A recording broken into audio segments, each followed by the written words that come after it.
very harsh, but most people's content suck is because they suck. Yeah. Because you're someone of no interest.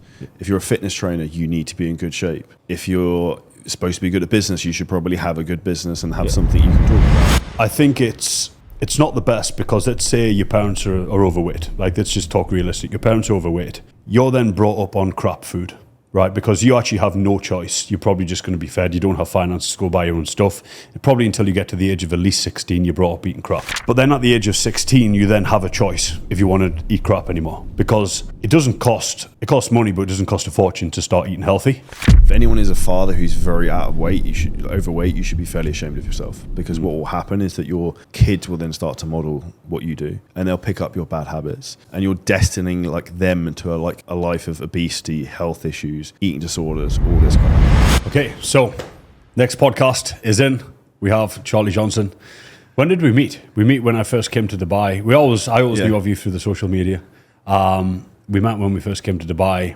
It was a yacht party. It was a yacht event that you had. It was a yacht event. Charlie invited me to a yacht event. We met up, and I think since then our friendships always kind of compounded up. So just say a little bit about yourself. Who you are, what you do, and everything like that. My backstory, so for anyone who's interested, I was originally a failed personal trainer at 18, became a ski instructor for 6 months, then came back to the UK, and then became an estate agent, like probably the most hated job in the UK. Did that for 5-6 years. I then set up an online fitness business called CJ Coaching as like my Gary Vee side hustle. That really took off, and I went full steam into that. I was probably one of the first people to do that. I built that business to having over 8,000 clients. And we still have that now, and has about 800 active clients at the moment. That business now runs separately. I now mainly run 7-Figure Scaling Systems, which is a business that helps trainers turn their passion into a profit. I also moved to Dubai 2.5 years ago, which is how we met, and just looking to try and give people as much help as I can to either get in great shape or change their financial futures, because a lot of people helped me out when I was younger, and I know a lot of this audience might be younger. So my intention today is give as much value to try and help those people as much as possible, so that they take one thing away from this that can allow them to take the next step in their life. Yeah, that's amazing. It's amazing. Like I say, it's just the empire that you've built, and it all started with being, you said, an estate agent, right? What was the main thing at what point did you get to where you thought a estate agent isn't good enough? I'm better than this. I'm not going to say I always thought I was better than that, but I had the dream of what everyone wanted, right? When I was 21 years old, my goal was to make £100,000 a year. As an estate agent, I wasn't making that in pounds. I was making about £75,000 a year. It's like managing a branch of estate agents, and it was about 100,000 US. I had a house, I had a nice car, I was manager. I could do whatever I wanted at work, really. Like, I had it all on paper, but I wasn't happy because I had a drive to want more, and I knew I could do more, and I knew I had more of an ability. And one beautiful thing happened to me, which is when I actually got this job as an estate agent, the guys who actually ran it were like really hardcore entrepreneurs, like were in there grinding like 7:30 a.m. And I saw how they built this business, how they had nice cars, how they were driven, how people looked up to them, how people respected them when they walked into rooms. And that had a profound impact on me. But what then happened, about 4 years after joining that business, they got sold to a corporate business, the Leaders Women's Property Group, which was basically a bunch of old women running a corporate company who then came in. And you see from one extreme to the other, and then all my inspiration was basically gone. And then I didn't have the ability to grow more there. And I also saw in that transition the opportunity I've had of, I want time freedom, location freedom, financial freedom. You're not getting that working for someone else. And for me, I think the biggest regret most people are going to have in their life is what if? What if I went and did this? What if I moved to Dubai? And I'd rather go and give it a try and go all in. And if it fails, it'd be a cool story. And if it didn't work, I could have gone back to being an estate agent. If it did work, my entire life changes and I get to fulfill my dreams. Yeah. I have the same mentality even with the bodybuilding. When I was competing, it's like, let's say you do the prep and you step on stage and you lose, but you just say, I couldn't have given anything. That is literally everything I had. The same kind of mentality with the business. And that's what I get with my coaching now as well. Like on my end, it's, I don't know, like you always have a vision to where you can get things. You can only accept, or personally, I can only accept not getting there, knowing I literally give everything. Like I literally left everything on the table to get there, and I know there's a great saying, you know, people who put in the time, effort, and non-stop, whether you call it luck, whether you call it whatever you want, do get somewhere. But yeah, I can relate to that kind of mentality. Something I'd say is success is guaranteed, but speed is not. So like if you work really fucking hard every single day and you turn up and you're consistent and you get someone to help you and you ask good questions and you just keep going and you work, nothing happens. Work, nothing happens. Work, nothing happens. Bang, suddenly you become an overnight success. Yeah. And that's the reality. But most people aren't willing to put like the chips on the table and try something, or aren't willing to get rejection or failure for a period of time, or people to ask them, why are you starting this business? Like for me, for example, I remember people were like talking behind my back of like, why is Charlie posting topless photos of himself on the internet? Like, why is Charlie doing this? Why is he doing this? Why is he saying he's an online coach now? Who does he think he is? And I distinctly know one person who did this.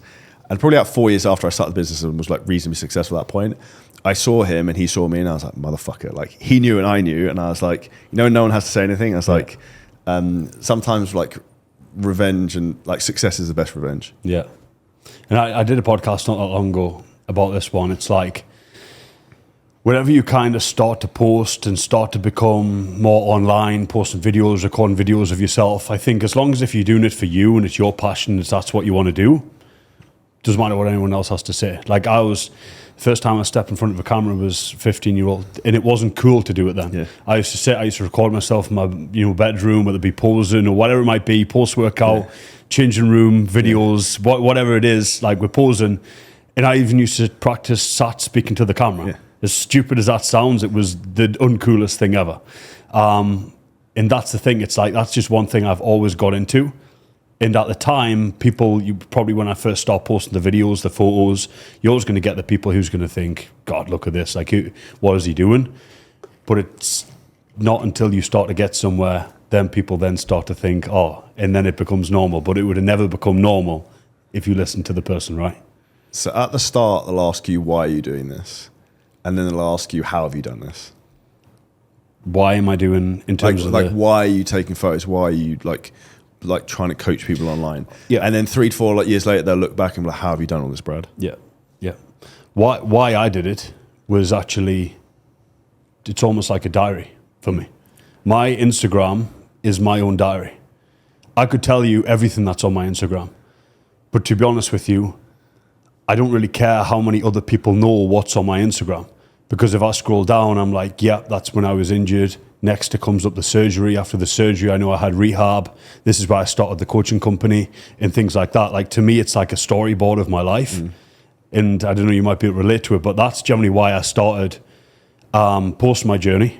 That's why I would record a back, I can go back down and get a deadlift PB of what I got. And I remember that PB. Yeah. I didn't even post it for other people. I posted generally for myself. Yeah. And I think when you've got a bit of an interesting storyboard like that, people then start to follow because people can relate to it. And I think that's the biggest thing when it comes to social media.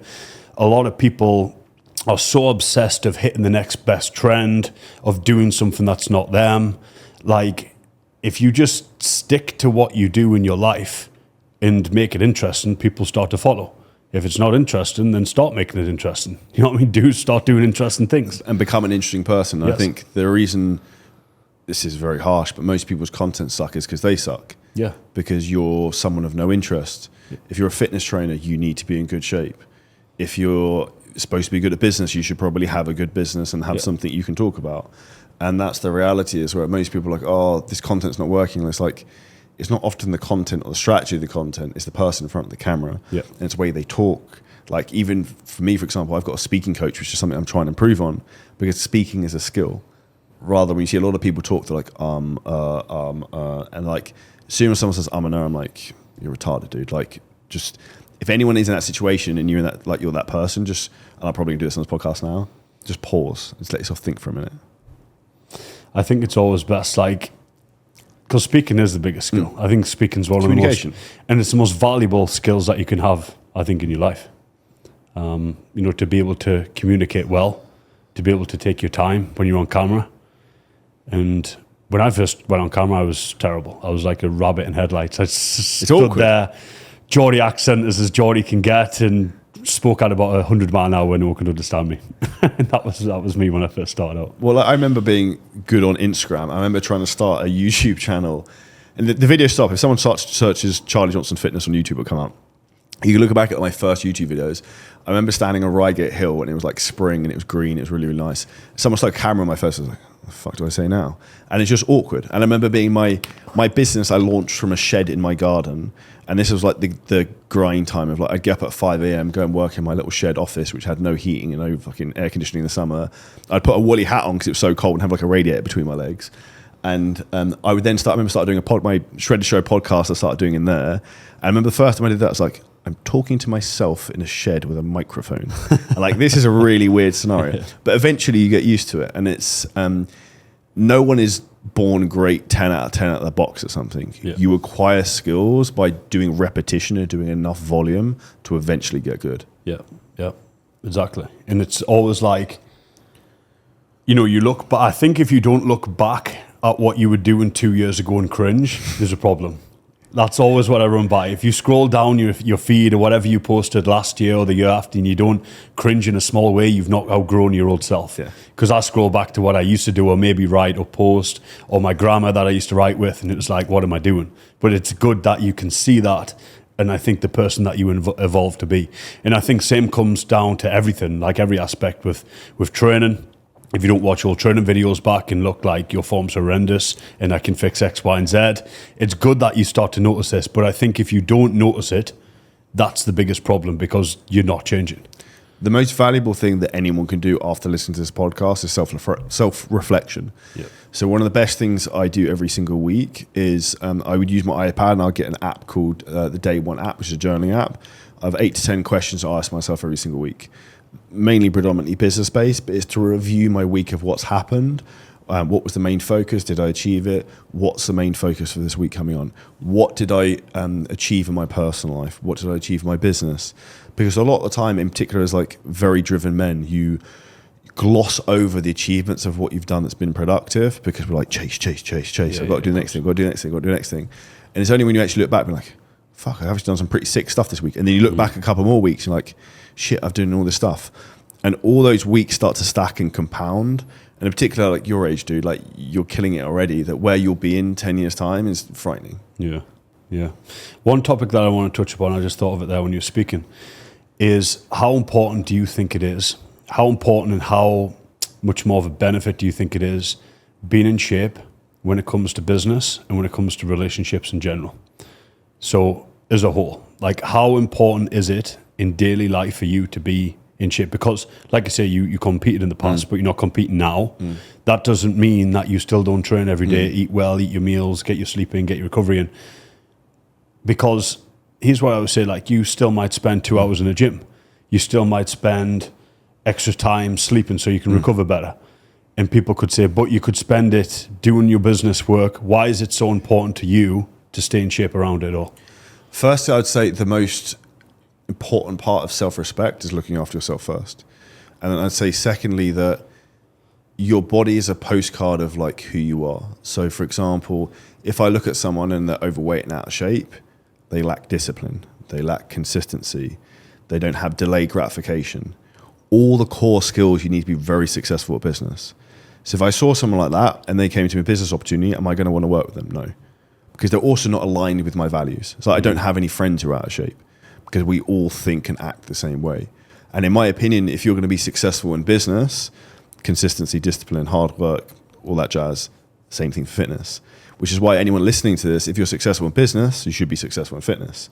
If you're successful in fitness, you should be successful in business because the two actually sit very closely together. And one of the things you actually said there was very interesting in terms of, you're wasting time like sleeping more because you could get up and just like sleep 4 hours a day and then not have to fucking, and you could work more. It's not about how hard you work, it's what you work on and working on the right things. Because there's a lot of busy fools in this world right now who work very, very hard but achieve very little. The reality is if you work hard on the right things that actually work and give you leverage, then you can actually achieve big things very, very quickly. And that's where I'm finding in particular as like my business career is progressing and growing is that one of the key things I have to do is actually protect my energy. Because if I don't have high amounts of energy, I can't think correctly. And the most valuable thing anyone can do, like yourself, anyone listening to this, is thinking. Like rich people don't work, they think. And too many people are just stuck in like the weeds, like doing the thing, and they don't actually ever lift their head up to like look what's going on. Yeah, yeah. No, I completely agree. And I think it's just being in shape as a whole. I always say when you wake up in the morning, you look yourself in the mirror, the first thing, like, the least you could do is look good. Where you got your top on, top off, whatever it is, at least look good, because that's the first image that starts your day.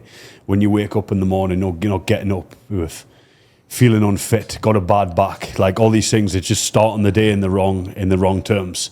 And it is true what you say. It's, you know, I think that's why I would say like bodybuilding, because that's where I started, was the greatest teacher of my life. Like that taught me everything. And then, you know, obviously like as I kind of developed friendships with yourself and understood the business game more, it was kind of just applying what I did to build a physique. It's the same thing. Into business. Same thing, different vehicle. Yeah. And this is why I get excited talking about this, because it's exactly the same thing. And it's why I like business more to a lot of respects, is it's infinitely improvable. And there's a lot more variables in play which make it more interesting. Whereas to some degree, like training, there's only X, Y, Z things you can really do. And I think something that's important for people to really understand, that when they're looking to achieve huge success in life, it comes down to stacking wins. Yeah. And like you said, if you don't have confidence in who you are and the way you look, and I also think what's very important, particularly for men, is to have a physical presence, then you're going to let yourself down and lack confidence. And generally, there's no way in this world that if you walk into the fucking room and you feel like the fucking top G man, that you're going to be more successful than if you were less confident. So the more confidence you have in yourself, the more risks you're going to take, the more things you're going to try, the more people are going to gravitate to you because you're a confident individual. Yeah. You then get lucky. Yeah. Yeah. No, I agree. And I think people view you in a different way. People treat you in a different way. And it's not like, of course you like it, but I think you can't lie that they do. Does that make sense? 100%. It's like if someone asks you like, no, they do. They literally do. And this is why I like American culture, because I went to 2 masterminds in the US recently, and like they were non-fitness ones, right? So I'm like the fucking big jack dude from Dubai. Everyone's like, what the fuck? Like, so like, but what you notice, it's like tribal mentality. Men tend to gravitate around like the bigger human beings. Yeah. And it's just, that's when you look back at actually how human beings think and work. I would just notice people seem to crowd around me. Yeah. And that's an interesting thing when you think back of, for your long-term success in life, that almost gives you an element of power, because you're already seen as perceived status because you're a bigger human being. Mm-hmm. And I think it's like, without denying it as well, it's a competitive world. Females, they have their own. I don't really get involved. But like in terms of males, in terms of business, looking good, feeling good and being strong, I think it's competitive. Like it or not like it, it's like, it is competitive. If you're going to sit there and be average, you're going to get taken over very quick. If you're going to sit there and be out of shape, you're always going to feel out of shape. And whatever it is, whether you get into relationships, you put tops on, you put clothes on, you go out with your friends, deep down, you're the person who feels like, I don't feel great. He's better than me. And I think like people think this a lot, but don't say this a lot. You know, everybody goes out with a group of lads and you're thinking, I am the smallest here. My mate looks better than me tonight. For example, you go out with your girlfriend.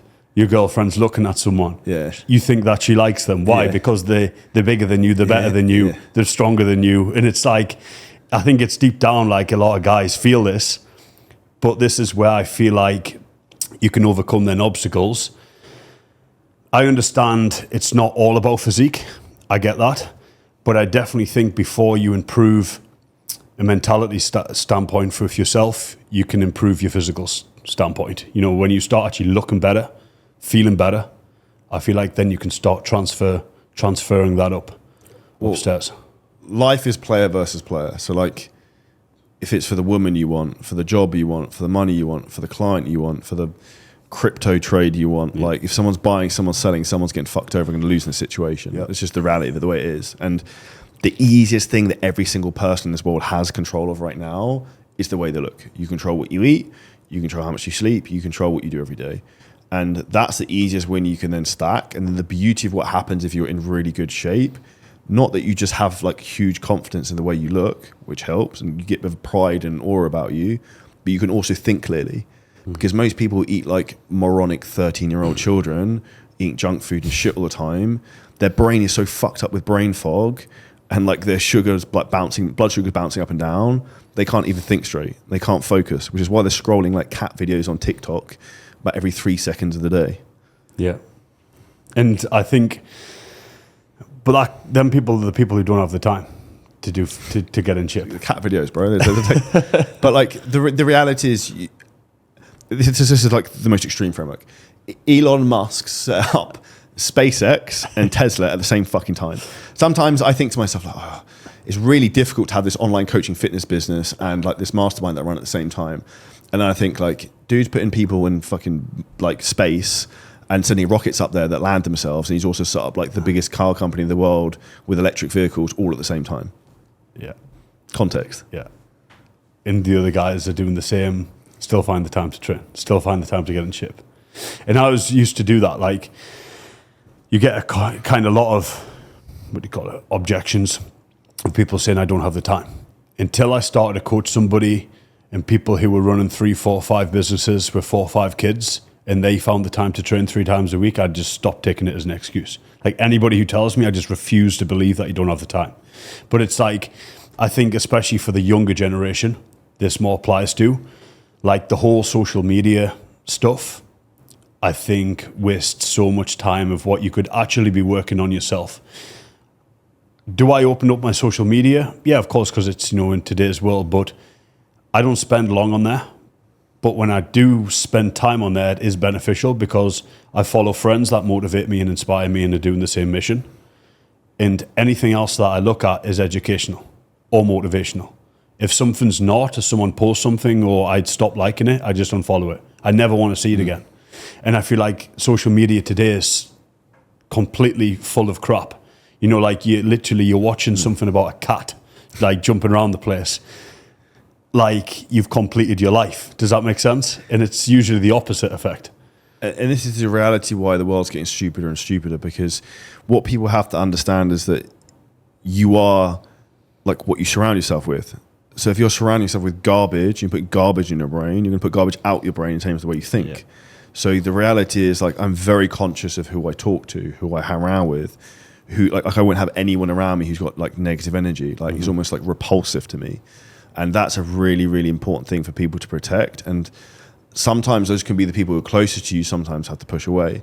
And often that can sometimes be your family that try and hold you back because they're trying to do that from a place of love because they don't understand what you're trying to do. Yep. Like when I set up an online coaching business in 2016 and I started posting photos of myself in pink swimming shorts and shaving my legs, my mum's like, what the fuck is wrong with this kid? Yeah. Like, and it was like taking the piss out of me. And it would actually hurt a bit at the time. But then she just didn't understand because they're a freaking different generation, right? And this is the reality that sometimes you're going to have to take a bit of flack on the chin. And it's like I said to you earlier on, people will ask you like, why the fuck are you doing all this? And then they'll ask you how. And that's a really interesting concept when it gets to it. Yeah. No, I get that completely. And I think a lot of people within family and relationships, they do kind of get pulled back out of more love and support and comfort more than anything else, because it's like if you're the only person that's going to break out the barrier or break out the line, then it is completely unnatural, unnormal. You're pushing yourself too much. You need to slow down. Like all these things. But I always try and get it. Okay, if you have a family that's overweight, I think it's not the best, because let's say your parents are overweight. Like, let's just talk realistic. Your parents are overweight. You're then brought up on crap food, right? Because you actually have no choice. You're probably just going to be fed. You don't have finances to go buy your own stuff. Probably until you get to the age of at least 16, you're brought up eating crap. But then at the age of 16, you then have a choice if you want to eat crap anymore. Because it costs money, but it doesn't cost a fortune to start eating healthy. Or, to at least spend your finances and invest in yourself in better nutrition. So I think from the age of 16, maybe you have to eat what you're given, but then it's a choice to be overweight and out of shape. But then I think it's the biggest test when you want to get in shape and your family is still out of shape. But somebody has to do it, because, it's always, everybody will only change from one person breaking the barrier or a big incident happen in the family due to health. Someone gets a heart attack. It takes someone to have a heart attack or die, and the rest of them to think shit. But they actually realise they're all in the hole, not just the person who had the heart attack.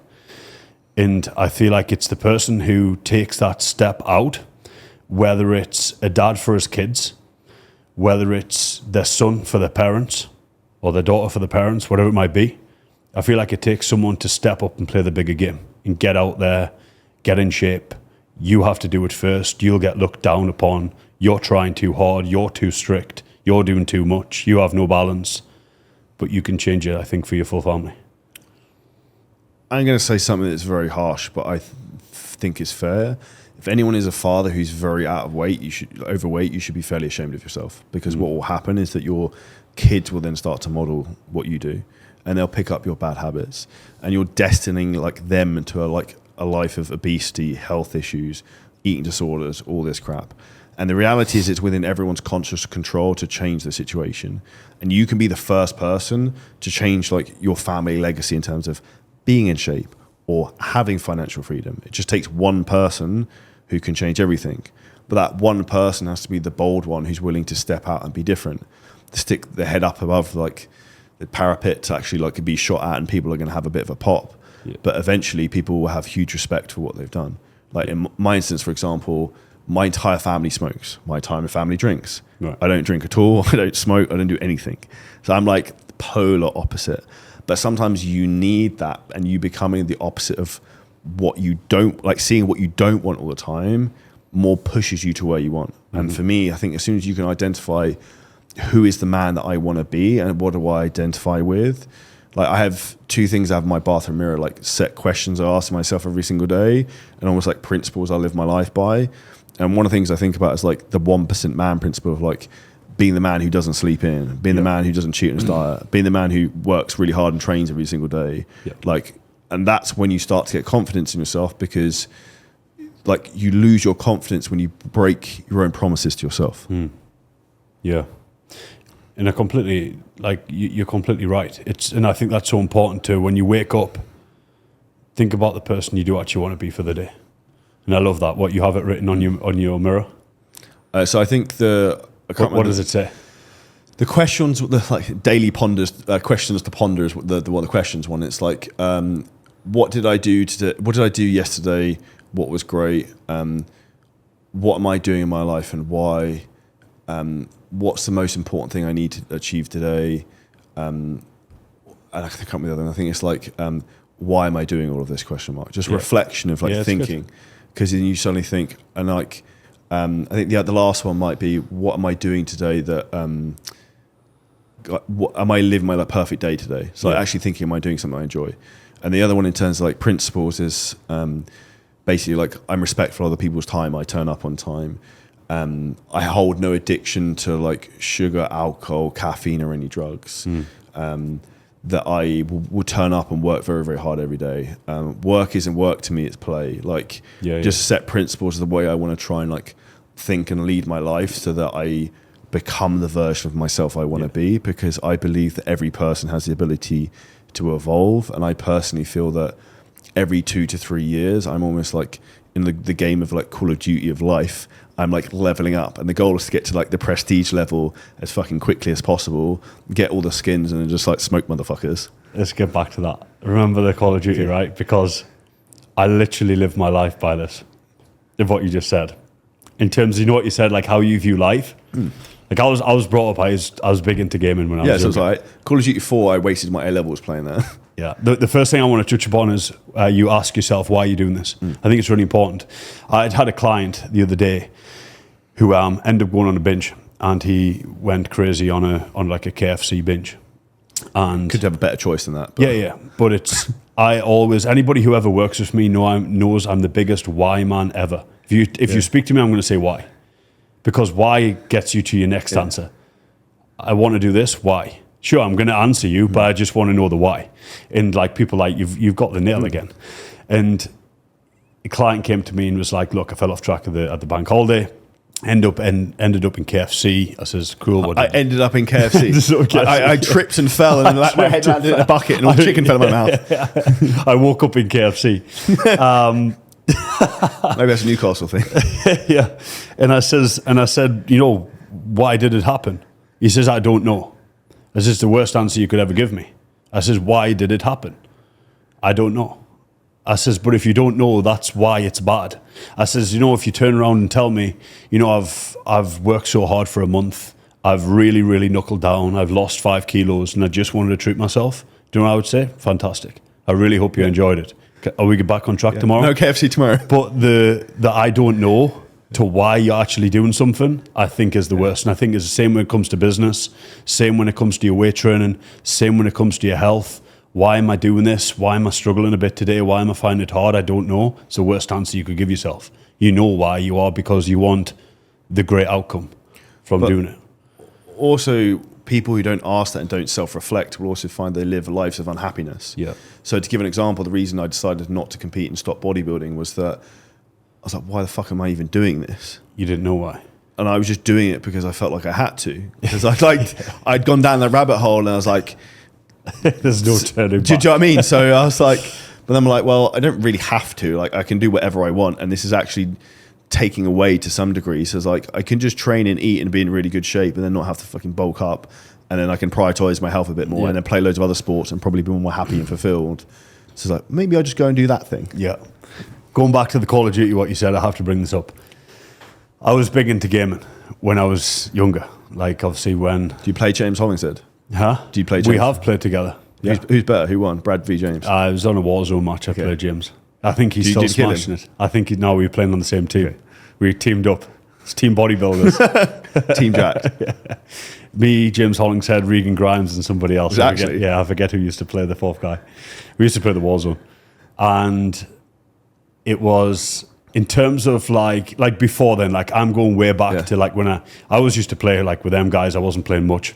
But kind of back in when I probably just left school, I wasn't really wanting to go out and party. I would just go home and play games. Like that's kind of what I would do. Train, play games all the time.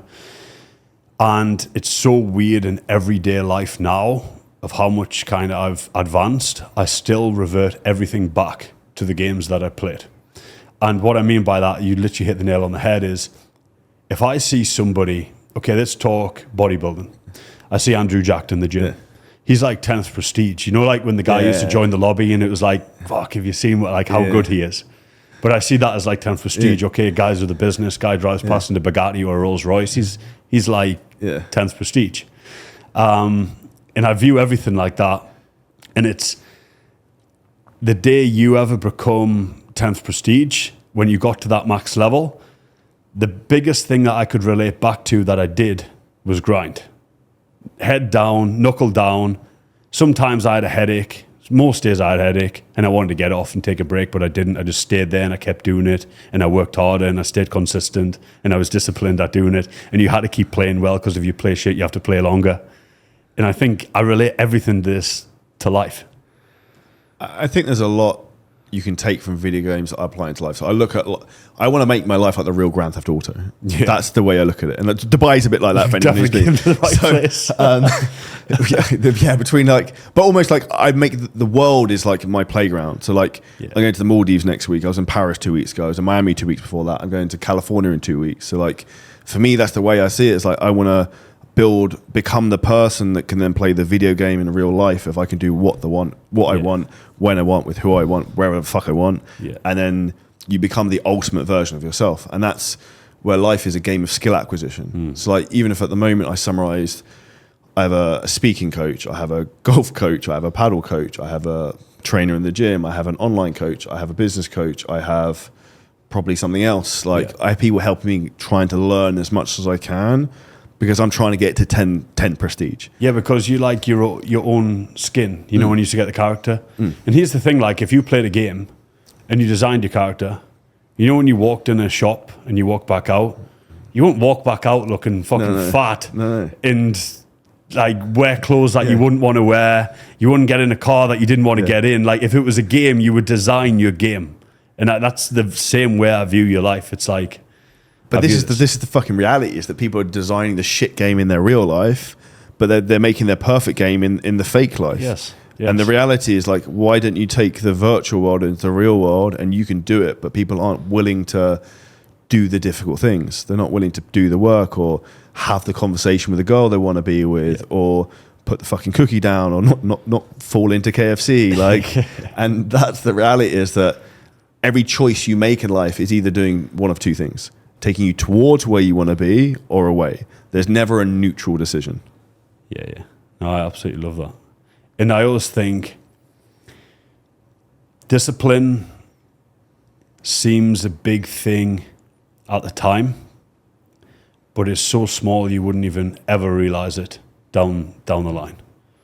Like when it comes to, we went out the other day with friends, and it's my birthday at the weekend, and I know I'm going to go out and enjoy food, and I stick to a diet plan every day. So I know I'm going to enjoy food at the weekend, so I thought, I don't want to eat tonight, but I'm not there to eat. I'm there to socialize. Yeah. I'm there to spend time with my friends. If we go out, I don't feel obliged that I have to eat. I'm happy to have a Diet Coke and us to chat, because that's what I'm there for. And the food's there and everything's there. And of course, something triggers in my mind to be like, I would fancy eating tonight. I wouldn't mind getting some food. And then you don't. And then you kind of feel like, a bit bad for like 1 minute. But then everyone else is leaving the restaurant with, feeling sick, bloated stomach. The food was okay, it wasn't that good. But then you literally feel amazing. And you wake up the next day and you're back on it. And I feel like you have to do that. Let's go back to the game. It's a cheat code. Like, when you get like fighting strength, endurance strength, like swimming strength, you've got to get all these different strengths, and depends what games that you play. I feel like you get more discipline strength, but I feel like you have to be challenged to get that discipline strength. Like, okay, there's your challenge, complete it, then go +1. And then you get someone like, for example, I can go somewhere and not eat. Doesn't, but you could put a cake there and I won't touch it. I have clients to be like, how? Because my discipline strength's really high, but I had to practice at it. Would you relate to that? I'll give a great example. One of my team pulled me on this the other day. He's actually one of my oldest friends, Jack. Actually, you might have met him at one of our events. So me and him lived together when we were 18 years old, and he said on a call the other day about like how anything's a learnable skill. It's like, remember when we lived together when 18? You were like the most fucking unorganized, messy person, the entire human being, and now look at you, like super organized. You've got a fucking color-coded calendar and like a team of 47 people work for you. I was like, yeah, everything is a learnable skill. Like, I was slightly retarded at like 18 to 22. I wasn't retarded, but like just all over the place, and lacked direction, lacked guidance, because I didn't have a version of me to help me, which is why now my big mission is to try and help people who are the younger version of myself. And there's a saying, I don't know if this relates to you, is that the adult develops to protect the child. So like you become the man you want to become to protect the younger version of you, whether it's becoming like big and strong and jacked or successful or whatever it is, to maybe overcome that you were bullied as a child or you felt insignificant. Yeah. And when you start to think about that, I heard that and I was like, fuck, that really relates. Yeah. And you clearly found your why, as in why, well, either it'll make you cry when you talk about it, it'll make the hair stand up on the back of your neck. And I don't think that's a weakness, but I think that's a passion. I don't think the crying behind it or tearing up is a weakness. I think that's a passion. But I think that's when you've really found your why. There's a great guy that I watched one time, and he was like asking the question, why do you want to get in shape? Why do you want to do this? And he was just giving answers. I want to lose 10 pounds. He's like, that's not your why. He's like, it is. He's like, it's not. He's like, how do you know? He's like, because you're not crying yet. Does it like you're not emotional about it yet? One of the things I'd recommend every single person does, and this is very strange. It was a very strange experience. I'll explain why. Is go and do a John Berardi event. So I did this. John DeMartini. This is who I got it from. Okay, there you go. So it sounded like him. So John Berardi runs Precision Nutrition. This was on a live webinar with John DeMartini. So a friend of mine told me about John DeMartini. He said like he went. I was not struggling, but I was like, not saying I felt lost in life. This was maybe 7 months ago, but. First world problems, like you're successful, you have money, and like I can do whatever I want, and you just feel sometimes like unfulfilled, which sounds like a retarded situation, but sometimes you find you lack to understand what your values are sometimes, in particular when you're in somewhere like Dubai, which can manipulate the way you think a little bit. So I went to this event in Turkey on my own, turned up, and ironically, there was me and probably 4 other white people there who spoke English. There was 96 probably Turkish women in this room, and then John DeMartini. So John sort of singled me out. We did a lot of stuff together, but it was like half the room were fucking like crying the whole time, and like it was a lot of like really weird, intense stuff. But that was a really profound thing that changed my perspective on a lot of things, but also allowed me to actually understand the values of what I wanted in life, which I had completely wrong, which is really when I decided like, yeah, this bodybuilding thing is probably not for me, because my top 3 values in terms of what I wanted was, I thought it was like wealth. It's not as I wanted freedom. Yeah. The second thing I wanted was to be in great shape and like physically fit and confident in the way I want to be athletic, strong, jacked and look good. And then third thing was to travel. And ironically, why I felt unfulfilled was I was just thought I was chasing money to some degree that would make me happy, but I didn't really understand why. And I was just chasing success for success's sake. I didn't feel in great shape, and I was like been bulking for like a year and just felt like shit and just eating, force feeding food down. And I was just like, what the point of this? And thirdly, I wasn't traveling because also as much as I wanted, because it's like need to stay in bodybuilder routine and like need to obsess over this, and like you can't leave your business alone because like you need to be here like grinding. And I think sometimes you need to take your foot a little bit off the accelerator if you're very type A, and it will actually allow you to go faster. And an expression I'd say with that is that slow is smooth, smooth is fast. That sometimes like you actually not burning yourself out, like I said earlier, allows you to go quicker because you have more energy in your tank of your brain to make better decisions, to look at the battleground of life, to be like, where should I deploy my resources and time? And I say battlefield of life because I look at everything almost like it's war. Like even my girlfriend says to me, like sometimes you feel like you're going to war when you go back to Dubai to work. It's like, that's how I see it. Yeah. Because like I said earlier, like you said earlier, it's like fucking player versus player. Yes. So either like the client's coming to me or they're going to someone else. Yes. And like, it's not for me. One of my other highest values is competition. I'm inherently very fucking competitive. So it's not about money. It's also that I know I can help someone better than anyone else. And I also want to beat someone else. Yeah. So like when you also start to understand the games of what motivates you, it's interesting. And the last thing I'll say on this point is that my speaking coach said this to me actually, was that if you're not allowed to compete, like be competitive with people, you're not allowed to train ever again, and you're not allowed to teach people stuff, and you're not allowed to travel, but I'll give you $1 billion right now. Would you take it? And I was like, fuck, it's like $1 billion. I was like, no, I can't, because I'd be completely unfulfilled and wouldn't be able to do anything I wanted to do.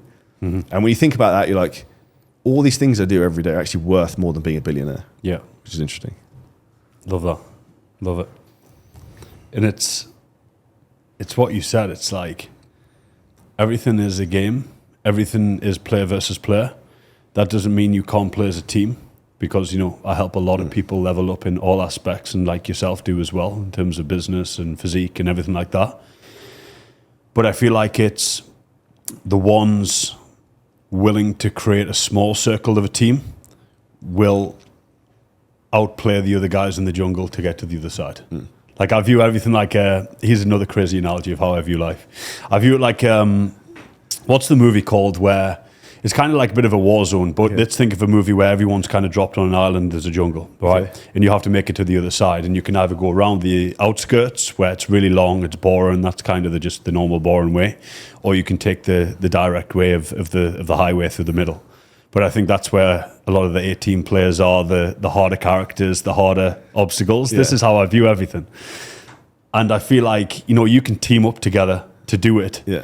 Whether you need more strength, whether you need to be in better shape, whether you need a better business, whether you need more kind of emotional support, whatever it might be, I feel like you can team up with people and make your way through it. And that's how I view everything. You know, when it comes to physique development, I worked with coaches when I competed, and I don't think that's a bad thing. When it comes to business people and finances, I work with people, you know, like there's nothing wrong with that. And I feel like the more kind of an open mindset that you have to that, you're able to level up more as a person. Because, I don't know, like, what's your opinion on this? I feel like a lot of males especially are stubborn. And I feel like that comes to a lot of down maybe a mental health route. You know, when a lot of people don't actually speak to somebody and be like, I am struggling, I do actually need help.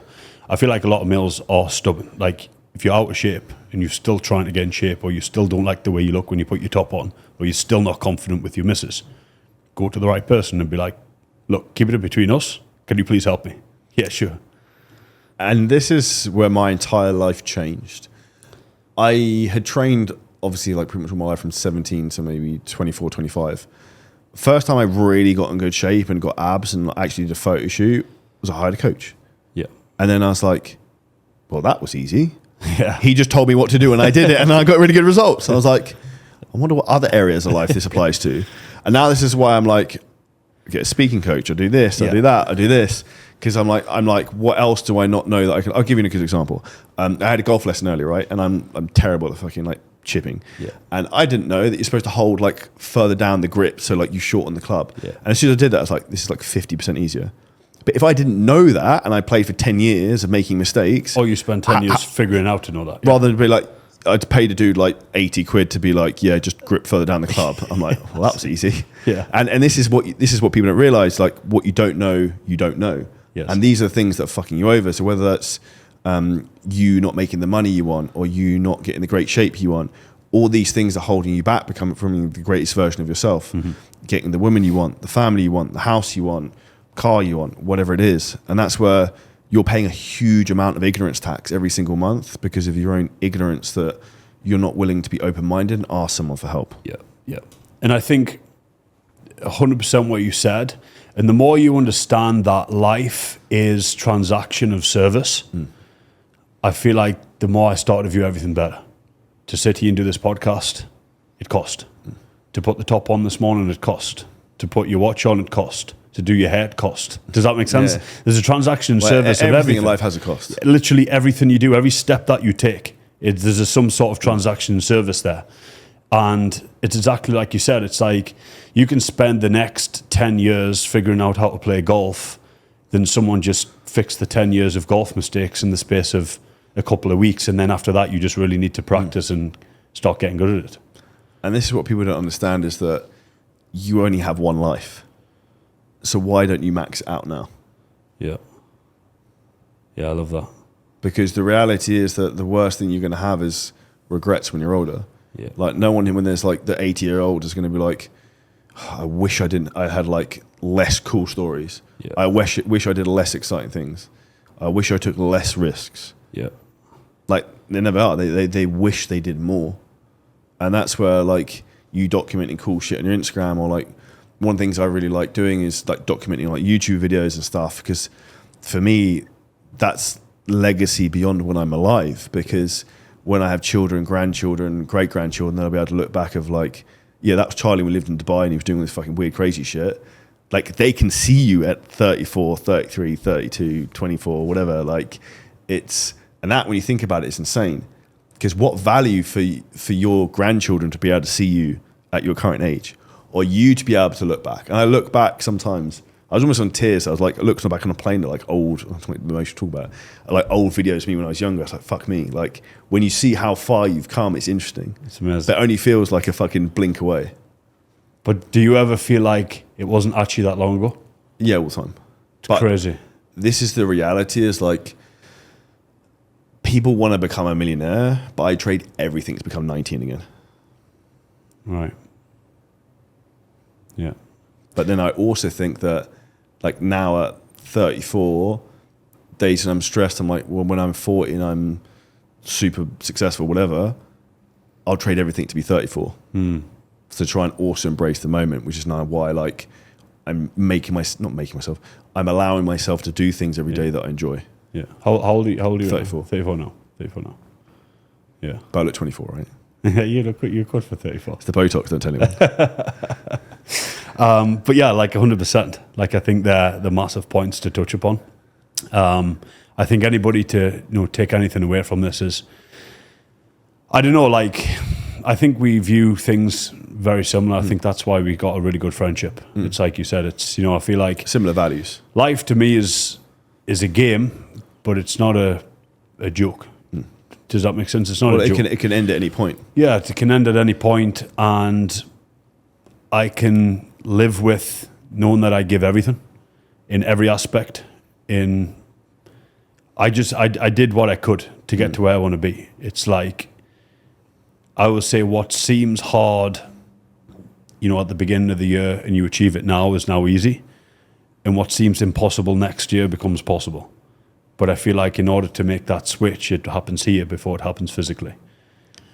Greatness is when you turn your delusions into reality. Yeah.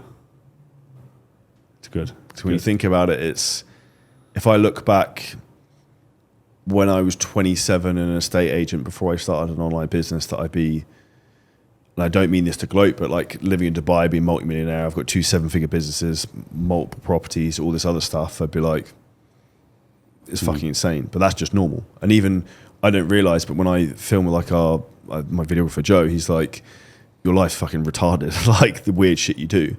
But for me, that's just normal. But also it's a point of reflection of why it's important to look back, because when you have moments of self-doubt, for anyone listening to this, you can also see how far you've come, which is one of the biggest things I see with a lot of entrepreneurs I work with, is that everyone suffers from self-doubt and moments of questioning yourself, myself included. But when you look back and you can see how far you've come and see how much you've accomplished and how much you progressed and how many wins you've stacked, that's when like the ability to no longer feel like an imposter just dissipates. Yeah. And you know what? It's, of all the very, very, very wealthy friends that I have, or anybody, they all still get in the gym and train. So that just goes to show it doesn't matter what you have, they never ever forget their health. And that is the most important thing to them. It's the foundation of everything. It's the only thing that no one can buy, no matter how much money you have, which is why when you're in great shape, you will always get instant respect from someone. Yeah, love that, love that. Anything else you'd like to end on? I think this was really... the biggest thing I'd say for everyone is that Brad is definitely someone that everyone should look up to, and in particular in terms of your mindset and the way you look upon things. And you're a great leader in terms of the tribe of people you have. And the thing I'd say for anyone who's listening to this, who's maybe been inspired in terms of like what you can do, is just start and just try and take messy action and just fall forwards. That like success is guaranteed, speed is not. So just start, figure out step by step. And whether it's fitness stuff with Brad, where I've got my own fitness channel as well, or business stuff, like I have a YouTube channel, Charlie Johnson Scaling Systems. We have everything under the sun in terms of like mindset, building businesses, whatever you want, like step by step. And the big thing that I'm really focusing on is trying to help the younger version of myself in terms of what I'm putting out there, which I really enjoy. And if anyone also wants, we've got a free lead generation course, which is our 4C course, which I can give you the link for. We can drop in the show notes. Yeah, sure. Sounds good. All right. Thank you very much for coming on, Charlie. Thank you. All right.